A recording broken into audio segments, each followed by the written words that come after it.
ॐ सहना भवतु सहनौ भुनक्तु सह वीर्यङ्करवावहै तेजस्विनावधीतमस्तु मा विद्विषावहै। ॐ शान्ति शान्ति शान्तिः। हरिः ॐ श्रीगुरुभ्यो नमः। हरिः ॐ।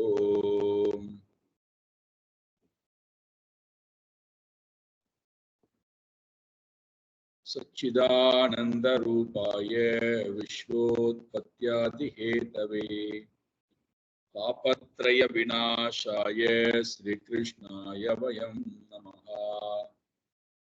जन्माद्यस्य यतोऽन्वयात् इतरतश्चार्तेष्वभिज्ञस्वराट् तेने ब्रह्म हृदाय आदिकवये मुह्यन्ति यत्सूरये तेजो वारिमृदां यथा विनिमयो यत्र त्रिसर्गो मृषा धाम्ना स्वेन सदा निरस्तकुहकम् सत्यं परं धीमहि।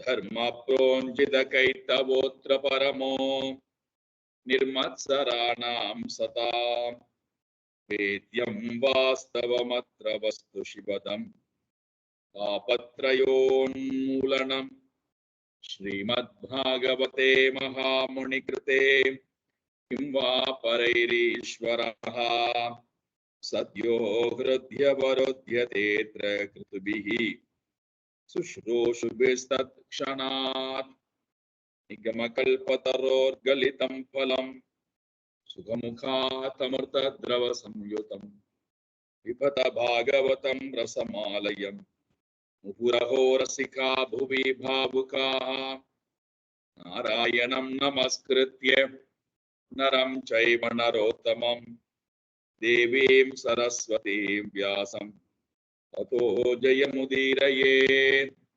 देवीं सरस्वतीं व्यासं ततो जयमुदीरयेत्।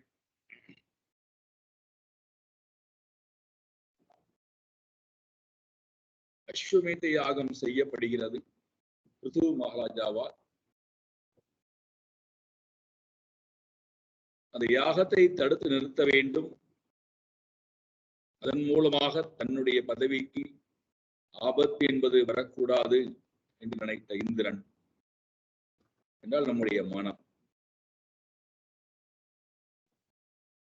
மனம் தன்னுடைய சுபாவத்தை இழப்பதற்கு தயாராக இல்லை, தன்னுடைய சொரூபத்தை மனம் அடைவதற்கு தயாராக இல்லை. இதை கடந்த வாரம் பார்த்தோம். வாசனா ரூபமாக இருக்கின்ற மனம் வாசனைகளை விட்டுவிட்டு வாசனைகளே இல்லாத, எந்த விசேஷத்தன்மையும் இல்லாத பரமாத்மாவுடன் ஒன்றுபடுவது என்பது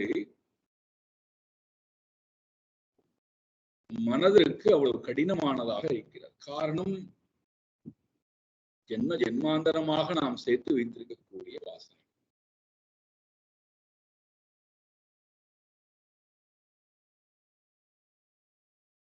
உபாசனையின் மூலமாக, யாகங்களின் மூலமாக, தபஸின் மூலமாக, ஜபத்தின் மூலமாக, கடும் விரதங்களின் மூலமாக நிறைய உபாயங்கள் இருக்கு இல்லையா? இந்த எல்லா உபாயங்களின் மூலமாக மனம் விஷய வாசனைகளில் இருந்து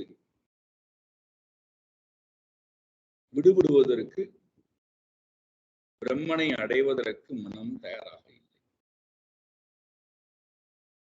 கடைசி வரை அது நமக்கு ஏதாவது ஒரு ஆத்தியாத்மிக, ஆதி பௌதிக, ஆதி தெய்வீக தாபங்களை முன்னாடி கொண்டு வந்து நிறுத்தி தடைகளாக காமித்து இந்த உண்மையை நாம் எப்படியாவது அடைந்து விடக்கூடாது என்பதிலே ரொம்ப கவனமாக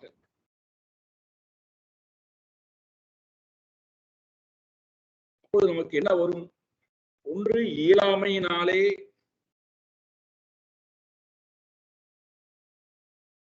நம்மை நாமே சோகமடைய வைத்துக் கொண்டு முயற்சியே இல்லாமல் இருந்து விடுவோம். நான் எவ்வளவு முயற்சி எடுத்தும் ஒரு பலனும் கிடைக்கவில்லை, நிறைய தடைகள் தான் வந்தது, ஆகியனாலே நான் இதுல முன்னேறுவதற்கு தயாராக இல்லை, முடங்கி கிடந்துடும். இல்லை, யார் எனக்கு தடை செய்கிறார்களோ அவர்களை நான் அழிக்கிறேன் பார், துவம்சம் செய்கிறேன். ஆக இந்த இரண்டும், வெறுப்பு என்பதும் சரி, இயலாமை என்பதும் சரி, பெரும் தடை சாதகனுக்கு.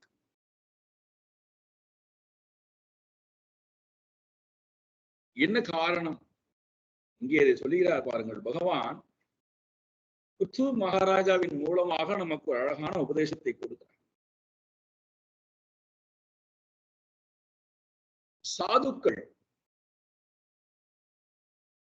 அறிவு படைத்தவர்கள், இந்த உலகத்திலே யாரையும் அவர்கள் வெறுப்பது இல்லை. எதை கண்டும் அவர்களுடைய மனம் வெறுப்பு அடைவது இல்லை. காரணம் என்ன? சுதியா சாதவோ லோகே நரதேவ நரோத்தமாக ந அபி த்ருவ அப்பி த்ருஹ்யந்தி பூதேப்யோ யர்ஹினாத்மா கலேவரம். சுதியா சாதவா, ரெண்டு பேரும் அறிமுகப்படுத்த. அஸ்மின் லோகே, இந்த உலகத்துல, சுதியா, சுதி, தி என்றால் அறிவு, சுதியா என்றால் நல்ல அறிவு படைத்தவர்கள், அறிவிலே மிகவும் மிகவும் மேலான நிலையிலே உள்ளவர்கள். சாதவா, சாது. இப்பேற்பட்ட நர உத்தமாக, மனிதர்களிலேயே உத்தமமாக இருக்கக்கூடியவர்கள். பூதேபியா ந அபி துருஹ்யந்தி, உலகத்தில் இருக்கக்கூடிய எல்லா ஜீவராசிகளிடத்திலும் ந அபி துருஹ்யந்தி, அவர்கள் பகை கொள்ள மாட்டார்கள். ந அபி துருஹ்யந்தி, எந்த ஜீவராசிகளிடத்திலும் அவர்கள் பகை கொள்வது. பாராட்டு செய்வார் என்றால், பாராட்டுதலே இல்லை என்றால் அப்புறம் எங்கிருந்து பகை என்பது வரும்? அதனால்தான் யோன ஹிருஷ்யதி ந துவேஷ்டி, அவன் யாரையும் விரும்புவதும் இல்லை, யாரையும் வெறுப்பதும். அப்படி துருஹ்யந்தி, யாரையும் அவர்கள் பகைத்துக் கொள்வது இல்லை. பகை என்பதே வெறுப்பிலிருந்துதானே வருகிறது. ஒன்றை விரும்புவதனாலே ஒன்றை வெறுக்கிறோம். வெறுப்பினுடைய குழந்தைதான் பகை. அப்போ இந்த அறிவாளிகள், சாதுக்கள் யாரையும் வெறுப்பதும் இல்லை, யாரையும் விரும்புவதும். என்ன காரணம்?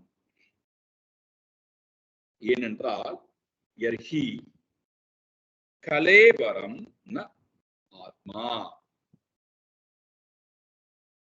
இந்த உடலானது, எந்த உடலை நாம் வெறுக்கிறோமோ, எந்த உடலின் மூலமாக செயல்கள் நடக்கின்றதோ அந்த செயலை வெறுக்கிறோமோ, அவை அனைத்தும் ந ஆத்மா, ஆத்மா அல்லவே, அனாத்மா தானே அவைகள். எவ்வளவு சிந்திக்க தூண்டுகிறார் பாருங்க. இந்த வாரம் முடிந்தால் அடுத்த வாரம் ரொம்ப அழகான ஒரு நிறைவு பகுதியாக கொண்டு வந்து கொடுக்கிறார். இந்த விசர்க்கத்தை பார்ப்போம்.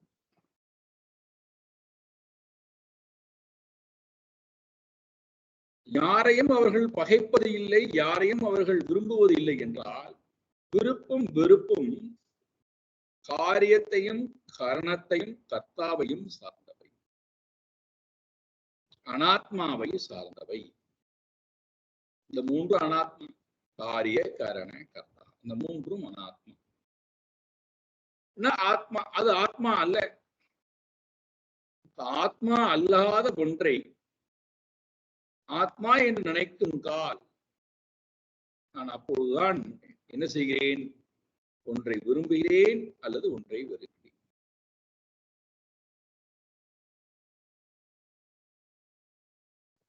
அனாத்மா என்று சொல்லும் போதே அது இல்லாதது,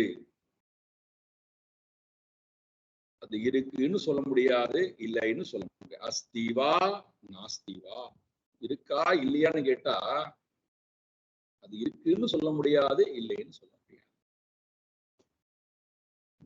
அப்போ அந்த பொருளை உண்மை என்று நான் நினைத்தால் அப்போ நான் யாரை வெறுக்கிறேன்டானா அனாத்மாவை வெறுக்கவில்லை, ஆத்மாவையே வெறுக்கிறேன்.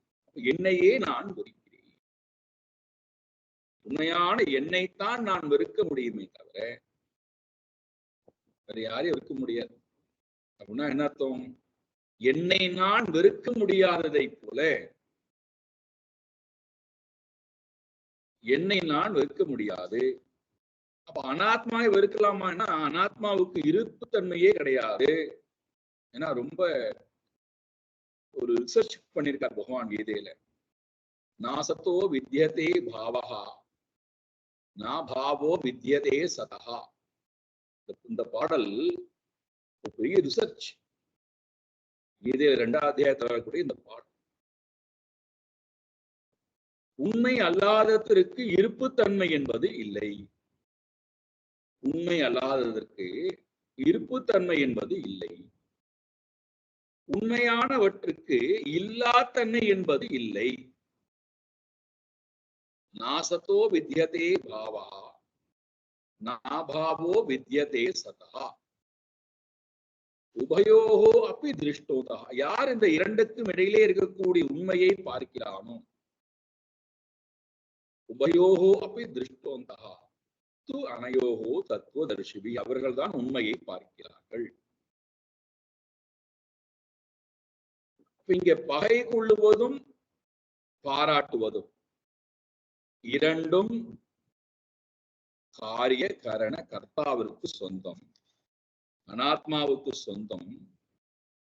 அறிவாளிகள் சாதுக்களுக்கு அந்த நன்றாக தெரிகின்ற காரணத்தினாலே அவர்கள் யாரிடத்திலும் பாராட்டும் பகையும் கொள்ள மாட்டார்கள். காரணம் ந ஆத்மா, அவைகள் ஆத்மா அல்ல. இந்த உடல் ஆத்மா அல்ல. இந்த உடல் மட்டுமல்ல, சூக்ஷ்ம சரீரம், சூக்ஷ்ம சரீரத்தில் இருக்கக்கூடிய கர்த்திருபாவம் எதுவும் ஆத்மா அல்ல. ஆத்மா அல்லாத ஒன்றை குறித்து அவர்கள் தன்னுடையது நினைப்பது இல்லை. ஆகினாலே அவர்கள் யாரிடத்திலும் பகை கொள்வது இல்லை. ஆகினாலே பிருத்து மகாராஜாவே, எப்படி நீங்கள் இந்திரனிடத்திலே பகை கொள்ளலாம்? காரணம், இந்திரனோ உங்களுடைய மனம். மனதை கொண்டுதான் நீங்கள் பிரம்மனை அடைந்தாக முடியும். அந்த கரணத்தை கொண்டுதான் ஆத்மாவை நீங்கள் பார்த்தாக முடியும். ஆகையினாலே நீங்கள் மனதிடத்திலே பகை கொள்ள வேண்டாம். அனாத்மாவிடத்திலே நீங்கள் பகை கொள்வதனாலே உங்களுக்கு எந்த உயர்வும் வரப்போவது இல்லையா? அப்படி நீங்கள் ஒருவேளை பகை கொள்வேன் அப்படின்னு நீங்கள் சொன்னால் உடனடியா அதுக்கு ஒரு பலன் கொடுக்கிறார். என்ன ஆகும் அந்த பலன்? புருஷாயதே முஹ்யந்தி த்வாத்ருஷா தேவ மாயையா ஸ்ரமயேவ பரம் ஜாதோ தீர்கயா விருத்த சேவையா. சுவாமி, துவாதிருஷா உங்களை போன்று இருக்கக்கூடியவர்கள், துவாதிருஷக புருஷா உங்களை போன்று நல்ல அறிவு படைத்தவர்கள், தர்மத்தை பின்பற்றி வாழக்கூடியவர்கள் இந்த அனாத்மாவை கண்டு தேவ மாயையா முஹ்யந்தி யதீவா, தேவனுடைய மாயையை கண்டு நீங்கள் சரியான வார்த்தை கொண்டு வந்தார். இந்திரன்ற வார்த்தையை எடுத்துட்டு தேவ மாயையா, தேவனுடைய மாயை, ஆண்டவனுடைய மாயையை கண்டு நீங்கள் முஹ்யந்திவா, ஒருவேளை நீங்கள் மயக்கம் கொள்வீர்களே, ஆனால் உங்களை போன்று இருக்கக்கூடியவர்கள் என்றால் நீங்கள்லாம் மயங்குவதற்கு அருகதையற்றவர்கள். நீங்கள் ஒருவேளை உங்களுடைய மனதிற்கு நீங்கள் முக்கியம் கொடுத்து, அனாத்மாவுக்கு முக்கியம் கொடுத்து, அதிலிருந்து வரக்கூடிய செயல்பாடுகளை, அனாத்மாவுடைய செயல்பாடுகளை சத்தியம் என்று நினைத்து நீங்கள் அதில் மயங்கி போவீர்களே, ஆனால் எம்ஹியந்தீவா என்னாகும்? தீர்க்கயா விருத்த சேவையா ஸ்ரம ஏவ பரம் ஜாதா. ஒரு பெரிய அன்றாடம் ஒரு பெரிய காரியத்தை செய்துவிட்டு அதையே பேசிக்கொண்டிருக்கும், அதனுடைய பலனை குறித்து பேசிக்கொண்டிருக்கும். என்னது? தீர்க்கயா விருத்த சேவையா, நெடுது காலம். தீர்க்கயா தீர்க்க காலம், நெடுது காலம். விருத்த சேவையா பெரியவர்களுக்கு நாம் சேவை தொண்டாற்றி இருப்போம் அல்லவா? பெரியவர்களுக்கு நாம் செய்யக்கூடிய சேவையினாலே நமக்கு என்ன ஏற்பட்டிருக்க வேண்டும்? பெரியவர்களுக்கு தொண்டாற்றியதனுடைய பலன் மன அமைதி, மன தூய்மை, மனதிலே திருப்தி, சந்தோஷம், அன்பு, காருண்யம், என்னெல்லாம் உண்டோ எல்லாம் சேர்த்து நல்ல பண்புகள் அத்தனையும் மனதை ஏற்பட்டிருக்க. வெறுப்பு நீங்கி, கோபம் நீங்கி, இயலாமை நீங்கி, சுயநலம் நீங்கி, அகங்காரம் நீங்கி, ஆசைகள் நீங்கி, இதெல்லாம் விருத்த சேவையா பெரியவர்களுக்கு. பெரியவர்கள் என்றால் தாய் தந்தையர்கள், குருமார்கள், பரமாத்மா, பெரியோர்கள். விருத்த சேவையா இந்த இவர்களுக்கு தொண்டாற்றியதனுடைய சேவை புரிந்ததனுடைய பலன் நமக்கு இதெல்லாம் ஏற்பட்டிருக்கணும். ஆனால் இவர்களுக்கு நான் தொண்டாற்றி விட்டு கடைசியிலே எனக்கு பலன் இவ்வாறாக அமைந்தால் என்ன? ஸ்ரமம் ஏவ பரம் ஜாதா, மேலானது எனக்கு பரம் ஜாதகா, மேலானது தோன்றி இருக்கு. என்னது? ஸ்ரமஹா ஏவ பரம் ஜாதகா. ஸ்ரமம் தான். மனதுல ஒரே துக்கம், சோர்வு, வருத்தம், கவலை, வெறுப்பு, இயலாமை, சுயநலம், அகங்காரம், ஆசை, பொறாமை, இதெல்லாம் சேர்ந்த ஒரு வார்த்தை ஸ்ரமம். ஸ்ரமம் ஏவ, மனதுல ஸ்ரமம் மட்டும்தான் இருக்கிறது. அதனால பரம் ஜாதக, பெரும் பெரும் பலன் என்பது அங்கே ஏற்படவில்லை. காரணம் என்னவென்றால், நாம நினைச்சுக்கிறோம் தொண்டாற்றுவது என்பது யாருக்கோ, அந்நியர்களுக்கு நினைச்சுக்கிறோம். நான் என் அம்மா அப்பாவுக்கு தொண்டு செய்கிறேன், என் மனைவிக்கு தொண்டு செய்கிறேன், கணவனுக்கு தொண்டு செய்கிறேன், சமூகத்துக்கு தொண்டு செய்கிறேன், இறைவனுக்கு நான் பக்தி செய்கிறேன், குருவுக்கு நான் பணிவிடை செய்கிறேன். எல்லாமே அனாத்மாங்கும் போது யார் யாருக்கு பணிவிடை செய்வது? யார் யாருக்கு பணிவிடை செய்யாமல் இருப்பது? அனாத்மாவுக்கு பணிவிடை செய்வதனாலே ஆத்மாவுக்கு ஏதாவது பிரயோஜனமானா, ஆத்மாவுக்கு உண்மையிலேயே பிரயோஜனம் என்ன வந்திருக்கணும்டானா, அபிமானம் போயிருக்கணும், அகங்காரம் போயிருக்கணும், விருப்பு வெறுப்பு. அதான் உண்மையான அனாத்மாவுக்கு செய்யப்பட்டதனுடைய பலன். நான் அனாத்மாவுக்கு தொண்டு செய்து விட்டு ஆத்மாவிடத்திலே இன்னும் விருப்பு வெறுப்பும் அகங்காரமும் சினமும் அதிகமாகி போனது என்றால் நான் இன்னும் முக்கியந்தி, தேவமாயா. இந்த ஒரு சென்டென்ஸ் எடுத்துக்கொண்டுதான் பிராச்சீன பரிகேஷன் பார்க்க போறோம். அடுத்து வரக்கூடிய சாப்டர், அதுக்கு அடுத்து வரக்கூடிய சாப்டர் புரஞ்சனோபாக்கியானம் அப்படின்னு பெரிய ஒரு கதை வடிவிலே போகிறது. இந்த ரெண்டையும் சுருக்கி அடுத்து வரக்கூடிய சாப்டர்ல பாத்தீங்கன்னா ரொம்ப அழகாக எப்படி ஒரு ஜீவன் அனாத்மாவிடத்திலே மோகித்து கிடைக்கிறான் என்பதை தத்ரூபமாக தத்துவார்த்தமாக பேச போறாங்க. அதுதான் நம்ம பார்க்கணும். கதைகள் நமக்கு அவ்வளவு பிராதானிய, கதைகள் நமக்கு முக்கியம் கிடையாது. ஆனா இந்த கடைசியில சொல்லப்பட்டிருக்கூடிய இந்த இடம் ரொம்ப முக்கியம். அது என்னங்கிறத பார்ப்போம். அனாத்மாவுக்கு பணிவிடை செய்தல், அனாத்மாவுக்கு தொண்டாற்றுதல் என்பதுல எந்த விதமான லாபமும் எனக்கு வரக்கூடாது. மகிழ்ச்சியோ வெறுப்போ இருமைகள் ஏதாவது எனக்கு வந்தது என்றால் நான் இன்னும் மோகம் அடைந்து கொண்டிருக்கிறேன். அதனால்தான் அர்ஜுனன் பகவான் சொல்றார், செயலாற்றுவதற்கு முன்பாக நீ செயல் செய்ய போகிறாயா? ஆமா, செயலாற்ற வேண்டும். அப்போ இந்த மனதை முதல்ல உன்னிடத்திலே வைத்து இந்த மனோநிலையுடன் உலகத்துக்குள்ளே செயலாற்று. அதே மனத நிலையிலேயே வெளியில வா, பரமாத்மாவை பற்றி. நீ உள்ளே போகும் நேரத்திலும் அதே மனோநிலையிலே போ, அதே மனோநிலையிலே செயலாற்று, வெளியிலே வா, பரமாத்மாவை பற்றி.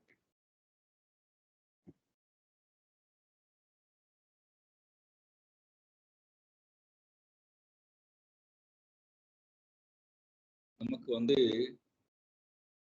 செயல் செய்ய போவதற்கு முன்பும் இந்த மனோபாவம் இல்லை.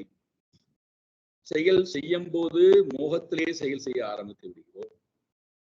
அதனுடைய பலன் வருகின்ற நேரத்திலே வெறுப்பு, கோபம், அழுகை, பொறாமை, துக்கம், அகங்காரம், ஆசைகள் எல்லாம் குடிகொள்ள ஆரம்பிக்கிறது. அதெல்லாம் எல்லாத்தையும் விட்டு விட்டு நான் மறுபடியும் இறைவனை பற்றி கொள்ளலாம் என்றால் மறுபடியும் மனதிலே இந்த அலைகள் தான் மோதுகிறதே தவிர மன அமைதி ஏற்பட்டு இறைவனை தொழுதல் என்பது இல்லாமல். அல்லது ஒரு சாரா என்ன செய்கிறார்கள், தூய்மையான மனோநிலையிலே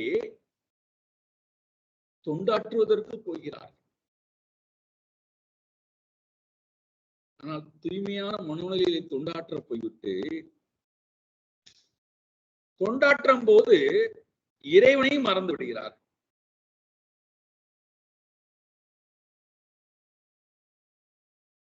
இரண்டு நாட்கள் முன்பு ஒரு ஆசிரமத்துக்கு போயிருந்தேன்.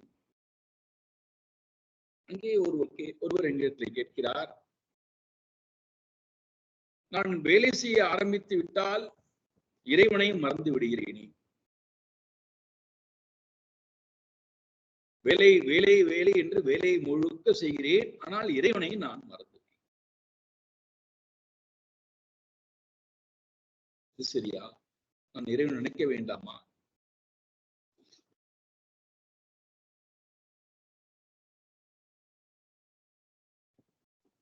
இன்னும் ஒரு சாராருக்கு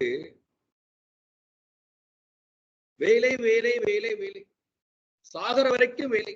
பார்க்க போறோம். இந்த பிராச்சீன வர்கீசனுடைய சம்வாதமும் ரஞ்சனோபாக்கியத்தினுடைய சம்வாதம் இதுதான்.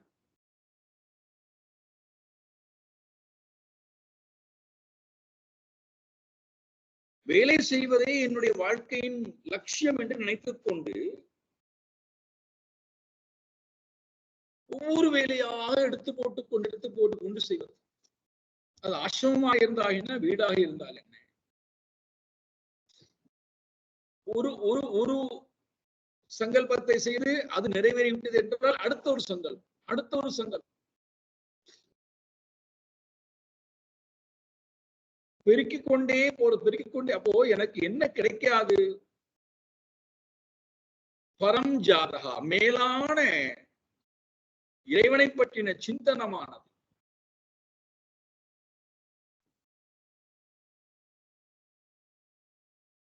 இப்ப நான் முழுக்க வேலை செய்வது யாருக்கு?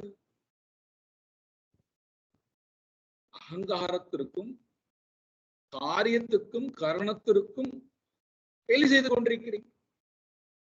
அதுல இந்த கர்த்தா பகவானை நினைப்பதற்கோ, கர்த்தா கர்மத்திலிருந்து விடுபடுவதற்கோ,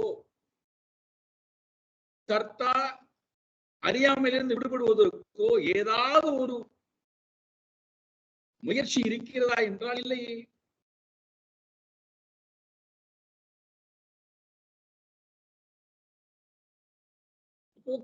செயல்பாட்டிலேயே என்னுடைய சிந்தனைகள் போய்விட்டது என்றால் நான் ஏன் இறைவனை மறைக்கிறேன்?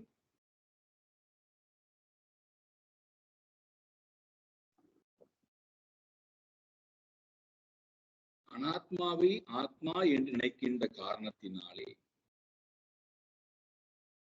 செயல்கள் அத்தனையுமே நாராயணன் தான் செய்கிறான். அங்கே நான் இல்லைங்கிற சிந்தனை வந்துருத்துன்னா, நான் செய்யவில்லைங்கிற அந்த அறிவு வந்துருத்துன்னா, நான் அவனை விட்டு தனித்திருக்க முடியாது. நான் ஒரு கர்மத்தை செய்கிறேன், அந்த கர்மங்கள் இறைவனுக்காக அல்ல, இது ஏதோ இந்த ஆசிரமத்துக்காக பண்ணுகிறேன், இந்த வீட்டுக்காக பண்ணுகிறேன், இந்த நாட்டுக்காக பண்ணுகிறேன், இந்த சமூகத்துக்காக பண்ணுகிறேங்கிற சிந்தனை வரும்போதே இறைவனை விட்டு நான் வேறானவனாக பாவிக்கின்ற காரணத்தினாலே.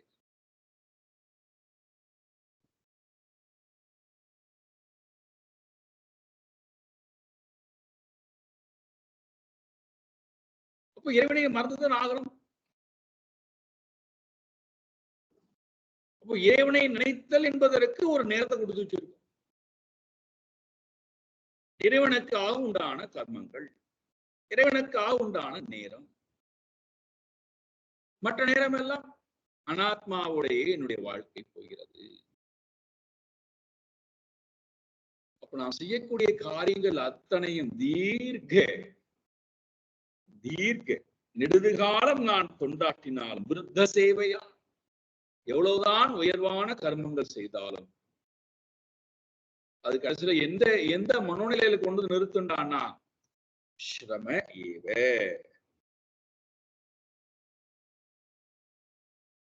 சிரமம், மனதிலே சோர்வு தன்மை, ஆயாசம், வெறுப்பு, இயலாமை, கோபம், அழுகை, இதில் தான் கடைசியில கொண்டு நிறுத்துமே தவிர எனக்கு சந்தோஷத்தை இது ஒரு காலத்தையும் கொடுக்காது.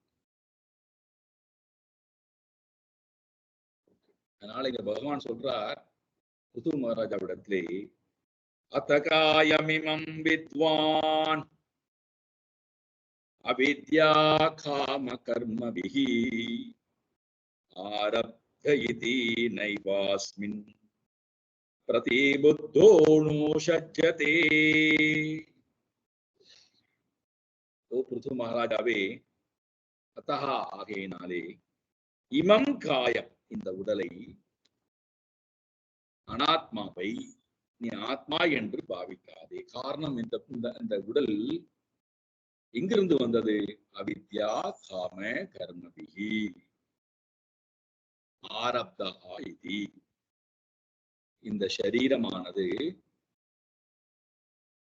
அவித்யா அறியாமையினாலும், காம ஆசையினாலும், கர்ம கர்மத்தினாலும் உண்டாக்கப்பட்டவை. அறியாமை என்பது காரண சரீரம், காமம் என்பது சூக்ஷ்ம சரீரம் கரணம்,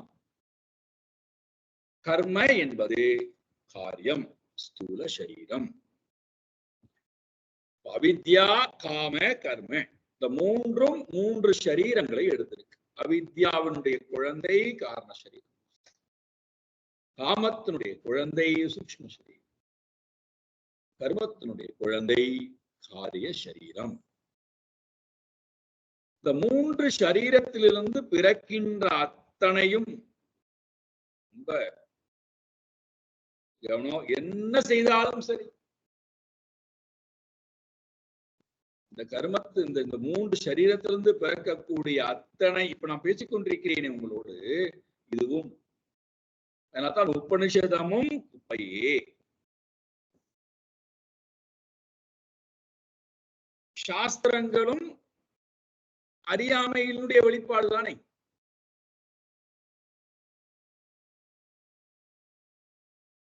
உலகத்தில் நான் செய்யக்கூடிய அத்தனை கர்மங்களும் அனாத்மாவுக்காகத்தான், ஆத்மாவுக்கு அல்ல. ஆத்மாவுக்கு ஒன்றும் செய்ய வேண்டும்.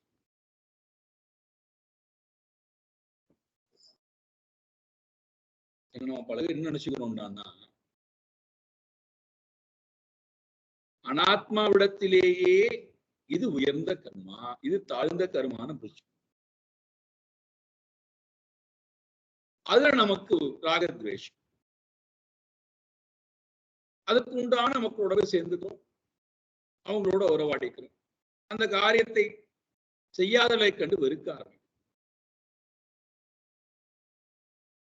அறியாமையிலிருந்தும் காமத்திலிருந்தும் கர்மத்திலிருந்தும் உத்பவமாக இருக்கின்றது இந்த 3 சரீரங்கள் என்றால், அனாத்மாவானது அனாத்மாவை தோற்றுவித்திருக்கின்றது என்றால், இதுல நான் ஏன் போய் மோகம் கொள்ள வேண்டும்?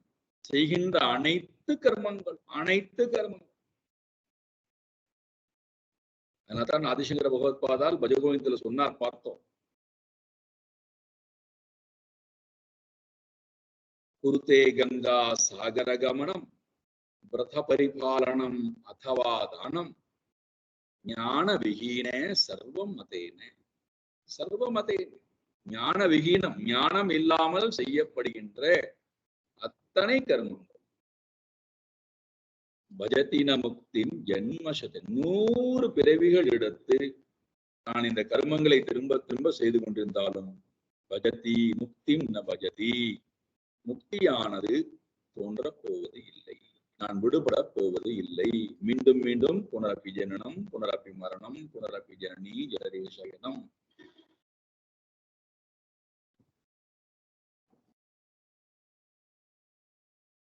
நம்முடைய நோக்கம், சாஸ்திரத்தினுடைய நோக்கம், இந்த மூட்டை, அறியாமை காமம் கர்மம் என்று சொல்லக்கூடிய மூட்டை இருக்கு அல்லவா, இந்த மூட்டை தான் இப்போ முன்னாடி உட்கார்ந்துருக்கு ஸ்தூல சூக்ஷ்ம காரண சரீரம்ங்கிற மூட்டை.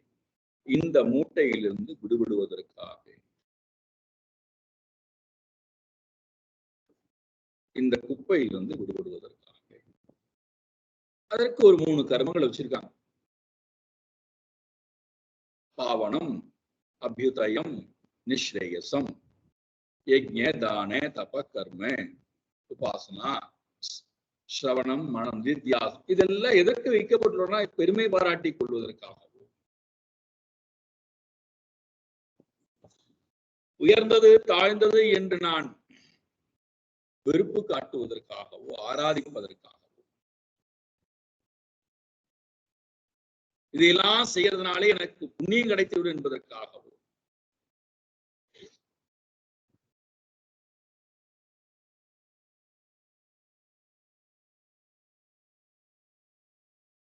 அப்ப இந்த மூன்றும் 3 சரீரத்தை கொடுத்திருக்கிறது. 3 சரீரத்திலிருந்து மீண்டும் மீண்டும் என்ன வருகிறது? ஸ்தூல சரீரத்திலிருந்து கர்மத்திலிருந்து கர்மம் தானே பிறக்கும், கர்மத்திலிருந்து கர்மம் பிறக்கிறது. மனதிலே விருப்பு வெறுப்பு இருக்கு, விருப்பு வெறுப்பு பிறக்கிறது. அறியாமையிலிருந்து அகங்காரம் வருகிறது, அகங்காரம் பிறக்கிறது. அப்ப அகங்காரம் விருப்பு வெறுப்பு கர்மம் திரும்ப திரும்ப திரும்ப இதுதான் நான் சுழண்டு கொண்டிருக்கக்கூடிய சக்கரமாக இருக்கு. அறியாமையிலே அகங்காரம், மனதிலே விருப்பு வெறுப்பு, சரீரத்தின் மூலமாக கர்மங்கள்.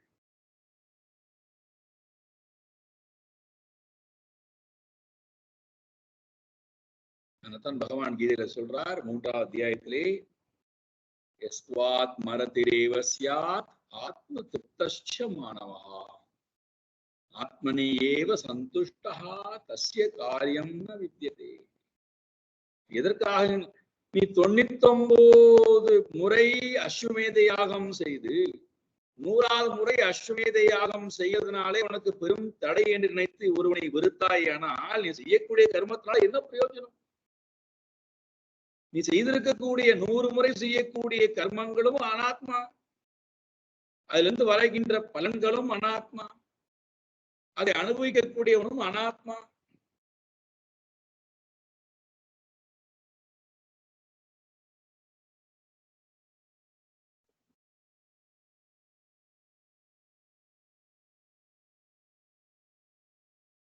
ரொம்ப ரொம்ப சுருக்கமா சுலபமா உங்களுக்கு புரியும்படியா சொல்லணும்னா, ஏன்னா உண்மையை உள் வாங்கறதுக்கு மனசு நிறைய தைரியம் ஒன்றும் பலம்,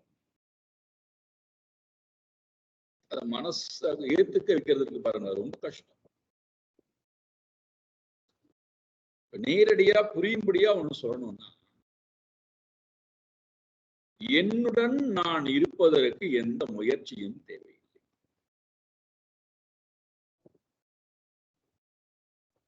என்னோட நான் இருப்பதற்கு எந்த முயற்சியும் தேவை. ஒன்னும் செய்ய வேண்டாம். என்னோட நான் இருப்பதற்கு ஒன்னும் செய்ய வேண்டாம். ஆனா இப்ப நான் நிறைய செய்து கொண்டே இருக்கிறேனே, விதவிதமான கர்மங்களை செய்கிறேனே, அதை செய்யவில்லை என்றால் பாவம், செய்தால் புண்ணியம் வேற நான் பேசிக் கொண்டிருக்கிறேனே, சாஸ்திரம் வேறு இதை செய்யாதே என்று எனக்கு வேற கட்டளை வேற இடுகிறதே. இப்ப நான் எப்படி புரிந்து கொள்வது? ரொம்ப சுலபம். என்னுடன் நான் இருப்பதற்கு எந்த முயற்சியும் தேவையில்லை.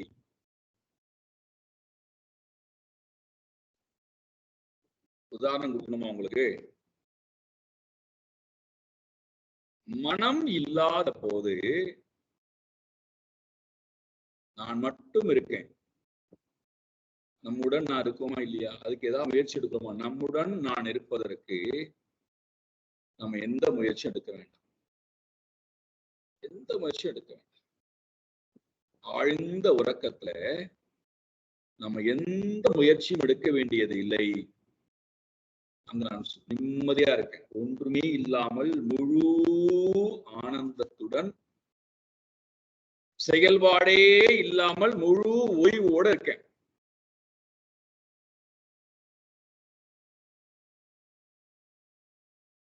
பிறகு என்னுடன் நான் இருப்பதற்காக என்னை எதெல்லாம் இருக்க விடாமல் செய்கிறதோ அதை நான் திருப்திப்படுத்துவதற்காக நான் நிறைய கர்மங்கள் பண்ண வேண்டியது.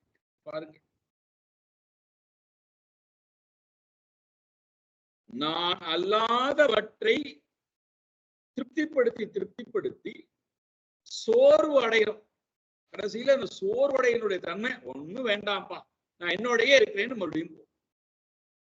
இப்போ செயல் என்பதே அனாத்மாவுக்காக மட்டும்தான் செயல். என்னுடன் நான் இருப்பதற்கு எந்த செயலும் தேவையில்லை. என்னுடன் நான் இருக்க முடியாததுனால அப்ப நான் செய்யக்கூடிய செயல் அத்தனையும் அனாத்மாவுக்காக செய்யப்படுகிறது. அதுக்கு நீங்க ஒரு புதுசா பெயர் கற்பித்துக் கொள்கிறீர்கள். அந்தந்த இடத்துக்கு ஏற்ப, அந்தந்த மொழிக்கு ஏற்ப, அந்தந்த கலாச்சாரத்துக்கு ஏற்ப, அந்தந்த மனிதர்களுடைய குணாதிசயத்துக்கு ஏற்ப விதவிதமான கர்மங்களை கற்பித்துக் கொண்டு இதெல்லாம் சிறந்த கர்மங்கள், இதெல்லாம் தாழ்ந்த கர்மங்கள் என்று நாம் அந்த கர்மத்திடத்திலே போய் மோகிக்கிறோம். கர்ணத்திடத்திலே போய் மோகிக்கிறோம். காரியத்திடத்திலே போய் மோகிக்கிறோம். கர்த்தாவிடத்திலே போய் மோகிக்கிறோம். அதனுடைய தோஷம் என்ன? எதை நான் பற்றி கொண்டால், எதனுடன் நான் இருந்தால் எப்பொழுதுமே ஆனந்தமோ அந்த சொரூபத்தை நினைப்பதற்கே நேரம் இல்லை. அந்த சொரூபத்துடன் இருப்பதற்கு நமக்கு தெரியாது. அதனால இங்க என்ன சொல்றார்? அவித்யா காம கர்மவிகி, அறியாமை, காமம், கர்மம் இந்த மூன்றினாலும் உத்பவமாகி இருக்கின்றது ஆரப்தா இது. பிராரப்தமானது ஒரு சரீரத்தை கொண்டு வந்து ஒரு உடலாக உருவெடுத்திருக்கிறது. அதன் மூலமாக கர்மங்கள் உற்பத்தி ஆகிறது, விருப்பு வெறுப்பு உற்பத்தி ஆகிறது, அகங்காரமானது உத்பவமாகிறது. இதெல்லாம் ஆத்மா. நான் செய்யக்கூடிய கர்மங்கள் அத்தனையும் அனாத்மா.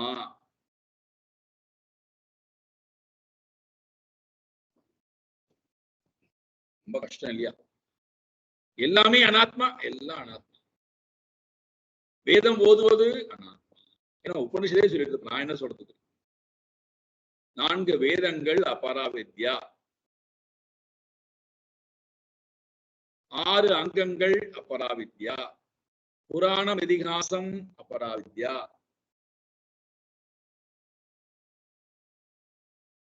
தர்மசாஸ்திரங்கள் அபராவித்யா, தர்க்க சாஸ்திரம் அபராவித்யா.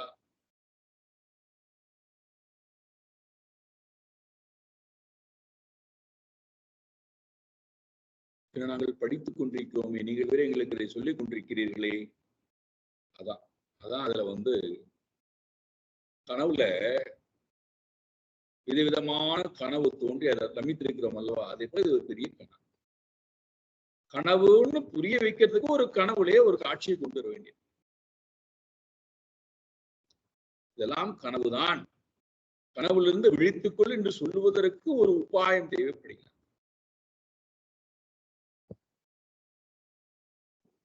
அதனால இங்க இந்த அறிவாளிகள் சாதுக்களும் சுதீகி அறிவு படைத்தவர் என்ன செய்ய மாட்டார்களாம்? அஸ்மின்ன ஏவ அனுஷஜ்யதே அனுஷஜ்யதே. இந்த மகான்கள், இந்த சாதுக்கள், இந்த அறிவாளிகள் இந்த அனாத்மாவிடத்திலே அறியாமையின் மூலமாகவும் காமத்தின் மூலமாகவும் கர்மத்தின் மூலமாகவும் தோன்றியிருக்கக்கூடிய இந்த சரீரத்திடத்திலே, விருப்பு வெறுப்பிடத்திலே, அகங்காரத்திடத்திலே ஒரு காலத்திலும் அவர்கள் ந அனுஷஜ்யதே பற்றுக் கொள்வது இல்லை. அவன் அதனிடத்திலே போய் ஒரு காலத்திலும் பற்றுக்கொள்ள மாட்டான். எப்பொழுது இந்த அனாத்மாவிடத்திலே பற்று இல்லையோ அப்பொழுது அவனுக்கு இந்த உலகத்திலே இருக்கக்கூடிய பொருள்களிடத்திலும் பற்று இல்லை, பரலோகத்திலே இருக்கக்கூடிய பொருள்களிடத்திலும் பற்று இல்லை. இதெல்லாம் பற்று இல்லையாம்? புத்திர, மித்ர, தலத்ர, தேக, கேக, அஸ்வ, கஜ, வித்த, யசஸ் என்னெல்லாம் உண்டோ எல்லாம் சேர்த்துக்கொள்ளும். எல்லாவற்றிலும் ஷரீரமே அனாத்மா, 3 சரீரமும் அனாத்மா என்று சொல்லிவிட்டால் வெளியிலே 3 சரீரம் தானே இருக்கு. சமஷ்டி ஸ்தூல சரீரம், சமஷ்டி சூக்ஷ்ம சரீரம், சமஷ்டி காரண சரீரம், அங்கேயும் 3 தான் இருக்கு. அப்போ இந்த அனாத்மாவிடத்திலே என்னுடையது, நான் என்கின்ற அகம் மம, நான் எனது என்கின்ற எண்ணம் இந்த உதாகா அறிவாளிக்கு வருவதில்லை. நான் அல்லாதவற்றிலே நான் என்கின்ற எண்ணம் இல்லாத காரணத்தினாலே அவனுக்கு வெளி உலகத்தில் இருக்கக்கூடிய எந்த பொருளிடத்திலும் நான் எனது என்கின்ற எண்ணம் இல்லை.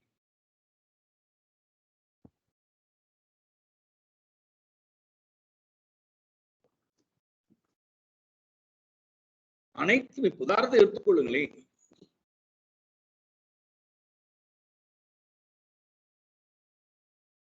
நம்மை சுமந்து கொண்டு போகக்கூடிய வாகனம், அது ஒரு வாகனம், ஒரு கருவி.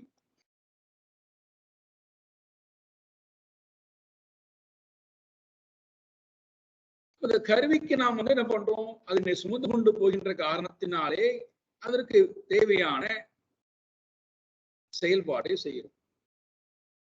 பெட்ரோல் போடணுமா போடுறோம், ஆயில் போடணுமா போடுறோம். அதற்கு முறையான செயல்பாடுகள் செய்து பராமரித்து வைக்கணும்னு அவசியம். அவ்வளவுதான். அதோட அதுக்கு உண்டான முக்கியத்துவம் முடிந்தது. இந்த வாகனத்தை பராமரித்தல் என்பது என்னுடைய நோக்கம். அந்த வாகனம் என்னை பழுது இல்லாமல், தடை இல்லாமல், இடையூறு இல்லாமல் என்னை கொண்டு சேர்க்க வேண்டிய இடத்திலே சேர்க்கணும். அதற்கு அந்த வாகனத்தை நான் பராமரிக்கிறேன். அதுக்கு கொடுக்கப்படக்கூடிய நேரம் 1/2 மணி நேரம் அல்லது 1/4 மணி நேரம். ஒருவேளை என்னால் முடியவில்லை என்று சொன்னால் யார் அந்த வாகனத்தை பராமரித்து கொடுக்கிறார்களோ அவங்கள்ட்ட கொண்டு போய் விட்டு அந்த வாகனத்தை வாங்கி கொண்டு. அதே போல இந்த 3 சரீரத்தையும் நான் வாகனமாக பயன்படுத்துதல், என்னுடைய கருவியாக பயன்படுத்தி அடைய வேண்டிய இலக்குக்கு இது நான் தயார்படுத்தும். அதற்குத்தான் இந்த யஜ்ஞ, தான, தவம், உபாசனைகள், சிரவணம், மனம், வித்தியாசம்.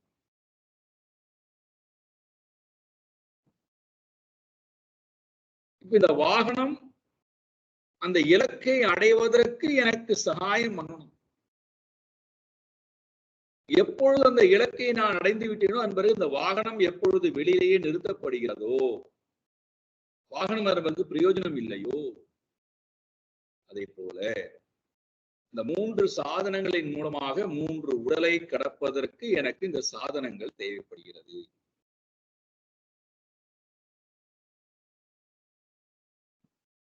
இப்ப இந்த 3 சாதனங்களின் மூலமாக 3 கருவிகளை வைத்துக் கொண்டு நான் அடைய வேண்டிய இலக்கை அடைவதற்காக இந்த உலகத்துக்கு வந்திருக்கிறேன். சாஸ்திரம் எனக்கு அது உதவி செய்கிறது. நான் அதை முறையாக பற்றி கொண்டு இந்த வாகனத்தை முறையாக நான் பயன்படுத்தி இலக்கை அடையாமல் அனாத்மாவுக்கு நான் உணவிடுவதிலேயே இருந்து விட்டால் ஸ்ரமாய்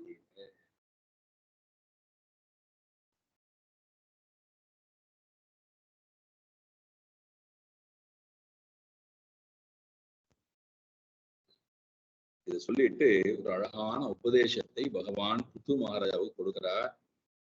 நிறைய சொல்லிக்கொண்டே போகிறார். அதுல ஒரே ஒரு அந்த ஆத்மாவுடைய சொரூபத்தை மட்டும் மறுபடியும் பார்ப்போம்.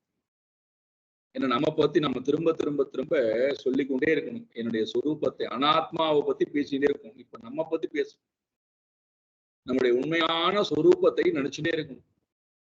அனாத்மாவை நினைத்து நினைத்து அனாத்மாவுக்கு உணவிட்டு அனாத்மாவை காலம் முழுக்க பராமரிப்பதிலேயே வாழ்க்கையை செலவிட்ட நமக்கு நம்மை குறித்து நினைப்பதற்கு நமக்கு நிறைய நிறைய நேரம் வேண்டியிருக்கிறது.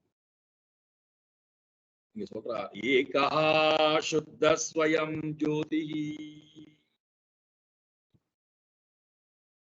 ஏகா சுத்தா ஸ்வயம் ஜோதி,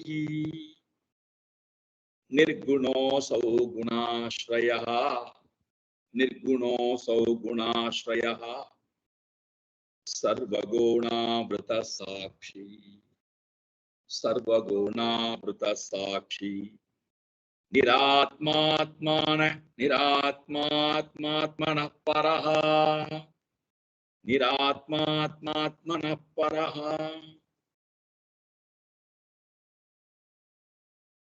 ரொம்ப அழகான ஒரு என்னை குறித்து என்னுடைய சொரூபத்தை குறித்து என்றால் பகவான் தன்னுடைய சொரூபத்தை பத்தி பேசும்போது அவர் அப்படியே கரைஞ்சு காணாம போயிடுவார். தன்னை பத்தி சொல்ல ஆரம்பிச்சாலே அவருக்கு சந்தோஷம் வந்துடும்.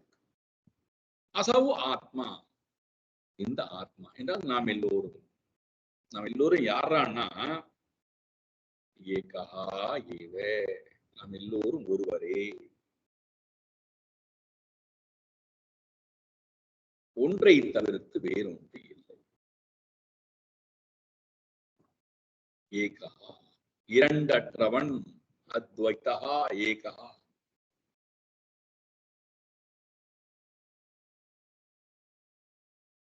நம்மால் அதை ஏற்றுக்கொள்ள முடியலை. ஏற்றுக்கொள்வது ரொம்ப கடினமா இருக்கு. நான் எப்படி, நாம் எல்லோருமே ஒருவர் தான். நாம் அனாத்மாவிடத்திலே பாவத்தை கொண்டு போறதுனாலதான் ஏக்கம் என்பது அநேகமா மாறுகிறது. அதனால்தான் விஷ்ணு சஹஸ்ரநாமத்தில் சொல்றார், ஏகோனைக்க சவக்கிம் எத்தத் பதமனுத்தம். ஏக்கம் அநேகமா மாறி இருக்கு. ஏக்கம் தான் அநேகமா இருக்கு.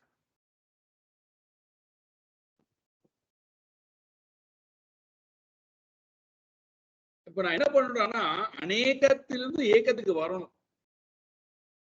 ரொம்ப கஷ்டம். அநேகத்திலிருந்து ஏக்கத்துக்கு வரணும். ஏக்கத்துக்கு வந்ததுக்கு பிறகு அநேகம் இல்லாம போயிடும். அநேகத்திலிருந்து ஏக்கத்துக்கு வரும்.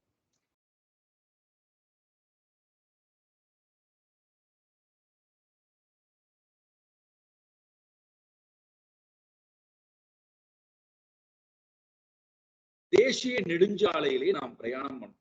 கற்பனை பண்ணி கொடுங்க. தேசிய நெடுஞ்சாலையிலே நாம் பிரயாணம் பண்ணிக்கிறோம். நம்முடைய வாகனம் தேசிய நெடுஞ்சாலையிலே பிரயாணம் செய்கிறது. வேகமா ஓடி வருகிறது. 150 மைல் வேகத்துல நம்முடைய வாகனம் போகிறது.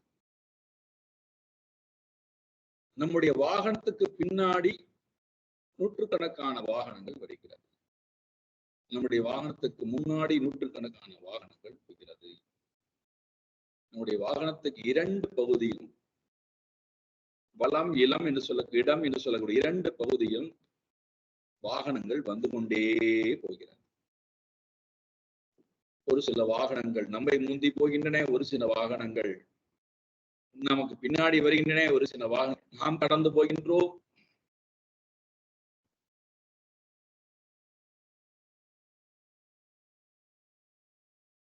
இப்ப நமக்கு உள்ள அமர்ந்து கொண்டிருக்கக்கூடிய ஓட்டக்கூடியவன் 150 வேகத்துல போகிறான்.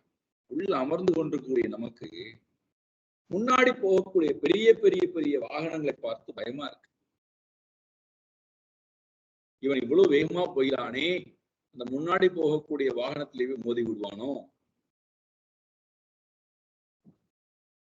பின்னாடி வரக்கூடிய வாகனம் நம்மை இடித்து விடுமோ, அல்லது இடப்பக்கம் வலப்பக்கம் வரக்கூடிய வாகனங்களை நாம் வரிசை விடுவோமோ, நாம போய் இடித்து விடுவோமோங்கிற கவலை நமக்கு.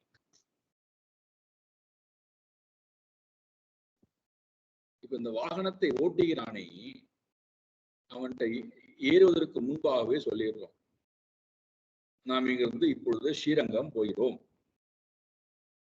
அவனுக்கு இலக்கு மட்டும் முதல்ல சொல்லிடணும், வேற ஒண்ணும் சொல்லக்கூடாது. இலக்க சொல்லிடணும். அதன் பிறகு அவன்கிட்ட எதையும் பேசக்கூடாது. இங்கிருந்து நாம் ஸ்ரீரங்கம் போகிறோம். ஒருவேளை நாம் சாப்பிட்டு விட்டு கிளம்பிட்டோம் என்று சொன்னால் அங்கே எங்கேயுமே நிறுத்த போகுது கேட்டுக்கிறான். எங்கேயாவது நிறுத்தணுமா? நடுவுல எங்கேயாவது நிறுத்தணுமா? இல்ல இல்ல இல்ல, நேர ஸ்ரீரங்கம் தான் போகணும். அது வேற சொல்லிடுறோம். இப்போது நாம் கிளம்பக்கூடிய நேரம் 5:10 மணிக்கு நாம் ஸ்ரீரங்கத்துல இருக்கோம்.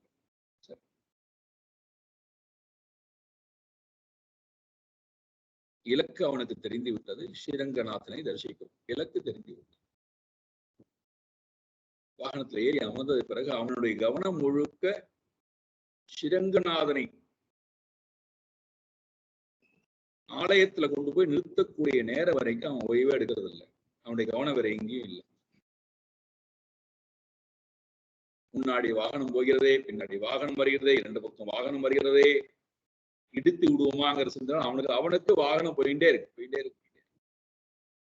எப்படி இந்த வாகனத்தை லாவகமாக ஓட்டுவது, எந்த ஒரு பொருளோடும் உராயாமல், பற்றுதல் கொள்ளாமல், இடித்து விடாமல், மோதி விடாமல், விபத்து ஏற்படுத்தி விடாமல் வாகனத்தை எப்படி அழகாக ஓட்டி கொண்டு போய் இவர்களை பத்திரமாக அங்கே செய்யும். அவனுக்கு இலக்கு தெளிவாக இருக்கின்ற காரணத்தினாலே, யாரும் அவனை இடையூறு செய்யாத காரணத்தினாலே, உள்ளக்கக்கூடியவர்கள் விதவிதமாக பேசுகிறார்கள், கவலை கொள்கிறார்கள், அது பண்ணினால் தூங்குகிறார்கள், என்ன வேணா பண்ணிக்கலாம். அவனை பொறுத்த மட்டுக்கும் வாகனம் கவன சிதறல்கள் இல்லை. எவ்வளவு இடையூறுகள், தடைகள், எவ்வளவு கஷ்டங்கள் வந்தாலும் போயிட்டே இருக்காங்க.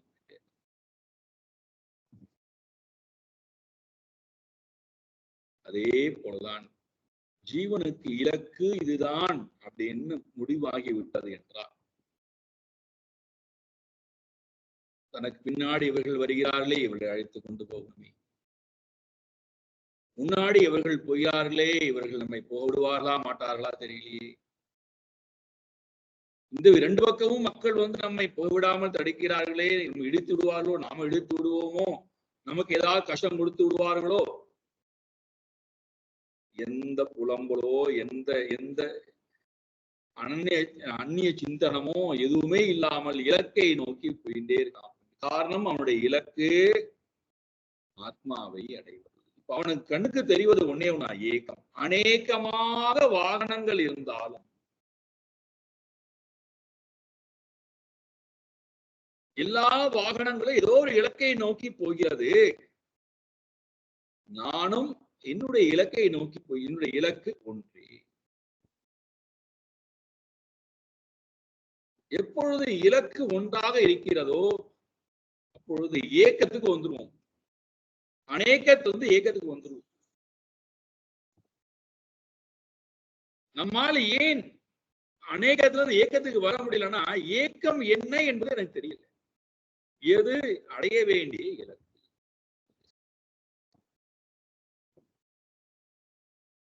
அந்த ஒன்று என்னுடைய அறிவு கண்ணுக்கு வந்துவிட்டால்,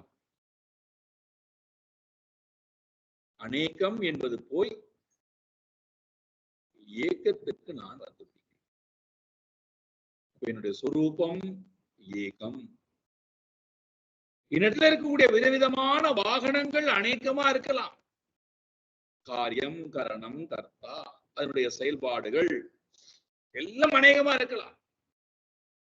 அவைகளிடத்திலே எனக்கு எந்த அபிமானமும் இல்லை, எந்த பற்றுதலும் இல்லை. அதோடு நான் எவ்வகையிலும் உறவாடுவது இல்லை. காரணம், நான் ஏக்கத்தை நோக்கி போகிறேன். அந்த ஏக்கம்தான் அநேகத்திடத்திலும் வியாபித்திருக்கிறது. அயமாத்மா அசௌ ஆத்மா ஏகா. ஆத்மா எப்படா இருக்குடான்னா சுத்தா. அது எப்பொழுதுமே அசுத்தமானதே கிடையாது. காமத்தால், கர்மத்தால், விருப்பு வெறுப்பால், அகங்காரத்தால், அறியாமையிலால் அது ஒரு காலத்திலும் அசுத்தம் ஆவது இல்லை. அது எப்பொழுதுமே சுத்த ஸ்வரூபம். ஸ்வயம் ஜோதிகி. மூணாவது ஸ்வயம் ஜோதிகி, எப்பொழுதுமே தன்னைத்தானே ஒளிர்வித்துக் கொண்டிருக்கின்ற ஸ்வரூபம். நாலாவது நிர்குணகா, குணங்களை எல்லாம் கடந்து இருக்கக்கூடிய தன்னை படைத்தது. குண ஆශ්‍රயா, எல்லா குணங்களுக்கும் ஆதாரமாக இருக்கின்ற தத்துவம் சொல்லி விளக்கின்றே போறார். ரொம்ப அழகான பகுதி. சாயங்காலம் எடுத்துக்கொள்வோம். ரொம்ப கடைசி பாகம், இந்த 4வது ஸ்கந்தத்திலே கடைசி பாகம் ரொம்ப அழகான பாகம் அமைந்திருக்கிறது. சாயங்காலம் பார்ப்போம். ஓம் பூர்ணமதః பூர்ணமிதம் பூர்ணாத் பூர்ணமுதச்யதே பூர்ணஸ்ய பூர்ணமாதாய பூர்ணமேவாவசிஷ்யதே. ஓம் சாந்தி சாந்தி சாந்தி. ஹரி ஓம் ஸ்ரீ குருभ्यो நமः. ஹரி ஓம்.